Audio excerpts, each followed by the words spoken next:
Quite simply, Peggy Lee is one of our very best singers. She has recorded over 500 songs since her days when she was singing with the Benny Goodman Band.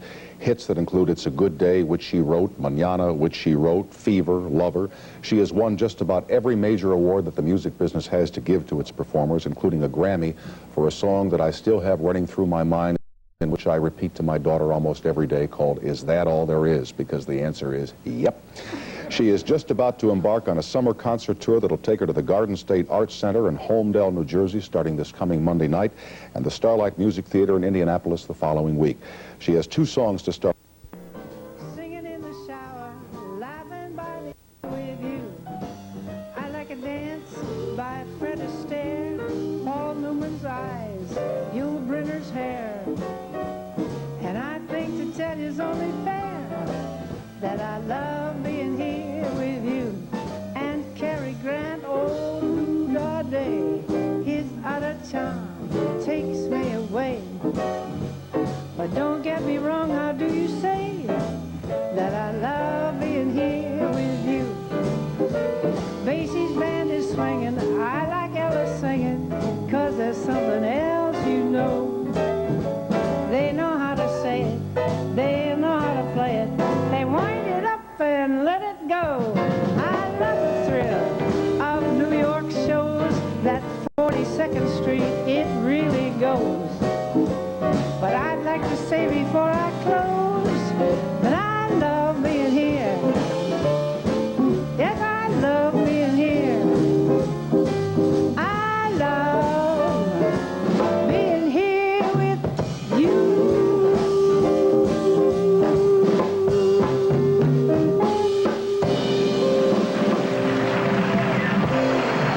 Oh, thank you.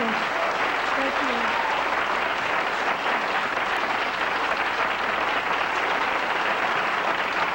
Thank you. Oh, very nice to hear that beautiful New York applause. This is a song that I remember singing with Benny Goodman some years ago in this very city, and it's a pleasure always to sing one of Duke's songs.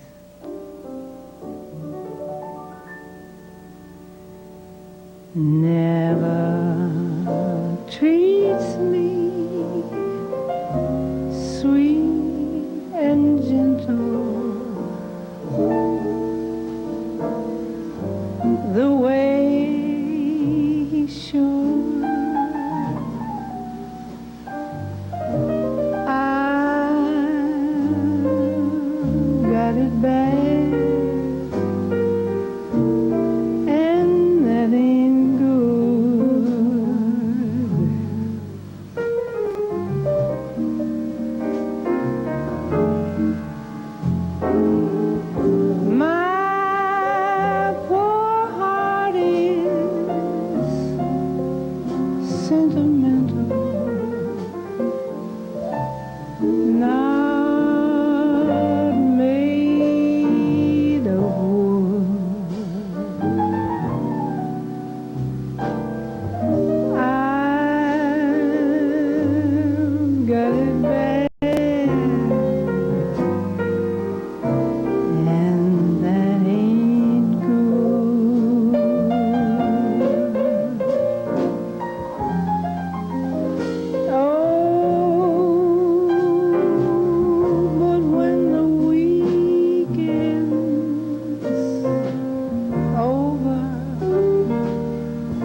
I said this to Miss Lee privately, and I'll say it to all of you, as one who has sat here for a year, and I'm not knocking any music we've had on the show because I love it all, but as one who has been rocked and rolled and punked and steamed for the last year, you don't know what a joy it is to have just a quiet couple of moments with Peggy Lee. Thank you for that. That is just terrific.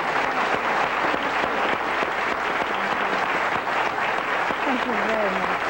And I like all the others. I love everybody who's been on here. I truly mean that, but it really is a joy to have you here tonight. And Thank you. I was telling her, I had a little party. I don't mean to aggrandize my parties, but I had a disco guy to my house in Los Angeles years ago when I lived there. And at the bottom of his pile of disco, he had a record of yours called Black Coffee. Was that the name of the album? Mm-hmm. Okay. I think some young people wore the grooves out of that album that night in the Isn't wee that small. great? Yeah. You know something interesting about that, Tom? I just heard this a couple of weeks ago. It's selling for $1,000 in France. You got to be careful. Yeah. I'm not. Yeah, well, they don't make them anymore. Save you know? up your old black coffees. Yeah. What many people that I did not know about you, and I would assume many people don't, is that you have not only written songs like Mañana and the other one I mentioned there, It's Gonna Be a Great Day. It's a good day. It's a good day. I love being here with you. It's one of mine here, that one that I just sang. A lot of the singers that we hear about sing other people's songs. You write your own, and you also write music for movies. You did The Russians Are Coming, The Russians Are Coming. Well, I didn't do the music. I did the lyric for Lyric? Johnny Mandel's song, The Shining Sea, and a couple with Victor Young, Johnny Guitar, and we did Where Can I Go Without You, and the theme for Mrs. Leslie. I did quite a few things with Victor. And also you wrote a Disney picture, didn't you, music? Oh, yes, I almost forgot about that. Dear Sonny Burke, the late Sonny Burke, I wrote with him. We did the score for Lady and the Tramp. Mm-hmm. And this last year, when they released it again, I think that picture made something like $25 million in the first couple of weeks. They had an incredible success with it after all this time. Mm-hmm. And it came through shining colors. Now, when that $25 million came in, did you have a little thing somewhere where you wrote it down and Peggy Lee comes in on that for or? No. You know something, Tom? I worked, it was such an honor to work with Walt Disney, who insisted that everyone call him Walt. It was very difficult for a man of his genius. You know, you wanted to call him Mr. Disney or right. Walter or something. Incidentally, you called me Miss Lee. Would you call me Peg? Mm-hmm. Thank you. Can I ask you a question? Every time that I've seen you perform, whether it be on television, in person, they always introduce you as Miss Peggy Lee, not Peggy Lee. Well, I'm glad you asked me that, really, because I hope lot you're not of people... sensitive about it. No, not at all. Okay. It's because if you say Peggy Lee, it's gone. Mm-hmm. But if you have to stop and say Miss Peggy Lee, it's there. And that was the reason that someone long ago in some public relations type of thing said, make it Miss Peggy Lee. And I can't say it myself without you say Peggy Lee. Well, that's what I was going to ask you. I was going to say, like, when you come home at night, do you say, well, here I am, Miss Peggy Lee? You know, my favorite, I like to be called Peg. All right, Peg. I like that. Thank you. You're welcome. You're welcome. But I have to tell you something. You're ruining my sleep. I watch you every night, I swear. I think, well, no, I'm going to turn that thing off before Tom comes on. But I don't. Thank you. And I enjoy it very much, very much. Remember back in the 50s, I remember when I was a DJ at the radio station in Wisconsin playing your records there, and then all of a sudden this rock and roll started coming in, and pretty soon the whole top 40 was filled with rock. Was that a frightening time for the Peggy Lee, singers such as yourself and others who were very popular then? Yes, it was. But I am so pleased to tell you that I've just joined a group, a wonderful new company called Applause, and I'm going to record when I go back home. Oh, you are? After this tour. And we're already preparing the numbers. And I met with Artie Mogul, who was formerly the president of UA, and Jerry Rubinstein, who was formerly the head of ABC Records, and they are the heads of this company. And they're going about it the same way that Capitol did when I was one of the founding artists. We met in the offices of Cy DeVore in the tailor shop up upstairs. Oh, on Sunset Boulevard right. or Vine Street? That? Sure, sure. And people like Johnny Mercer and Buddy DeSilva and the dear Glenn Wallachs. We were just talking and very enthusiastic, the same way this is going. And I hope that for all of the people who have wanted to hear new albums and new records coming out, this kind of distribution will be happening. Well, that's terrific, but what about those of us who have the ones that are worth $1,000? I mean, we don't want you making those records all over again, because there goes the $1,000 record. Oh, no, I won't do that. I'll do new ones. Okay, I wouldn't do yeah, that coffee to with you. cream No. and sugar, or, you know, coffee light. Don't make it black coffee. I mean, I think your audience would like that, these new albums. Do they like that idea of this kind of music coming back? If they don't, they're communists, okay? Listen, whatever happened to Peggy Lee, the movie actress? You made this one, you got an Academy Award nomination for one of these pictures. Yes, I did. And another thing I was very proud of was receiving the Film Critics Award and the Laurel Award, which is the exhibitors, and the Audience Award. Those were, and then the nomination. But I never saw another script. All I saw were contracts that took me on the road for many years. I think that was about 25 years ago. Yeah, Johnny, the picture... It was Pete Kelly's Blues. Pete Kelly's Blues. And didn't you play you played a boozer in there, didn't you? Yes, I did, and it caused me no end of trouble. Why? Why? They probably thought you were a boozer, huh? They did. They actually did. I mean, like they thought that Richard Widmark threw that nice old lady down the stairs, yeah, you know? Yeah. I don't think anyone ever forgave him for it. Well, now, Pegs, you've had a taste now and again, haven't you? Oh, yeah, I used to. I don't drink now at all. Okay.